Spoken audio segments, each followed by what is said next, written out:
আসসালামু আলাইকুম বন্ধুরা চলে আসলাম আবারও সেই আমাদের গ্রামীণ একটি ভিডিও নিয়ে। সুন্দর একটি জায়গায় নিয়ে আসছি আপনাদের। এটা আমাদের বগুড়ার ভেতরেই একটি জলাশয়, ঘের বলতে পারেন। বিশাল এক এলাকা জুড়ে এই ঘেরটি। এটা মালিকানাধীন, তারপরেও এর সৌন্দর্য দারুণ লেগেছে, তাই এই ভিডিওটি আপনাদের জন্য করলাম। আশা করছি ভালো লাগবে।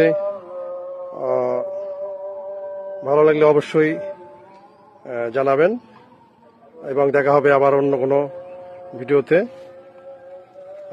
পাশে থাকবেন যেন এরকম আরো সুন্দর সুন্দর বাংলাদেশের প্রকৃতি এবং বাংলাদেশের কালচারাল নিয়ে আপনাদেরকে ভিডিও দিতে পারি। দেখা হবে আবার অন্য কোনো ভিডিওতে। সে পর্যন্ত আল্লাহ হাফেজ।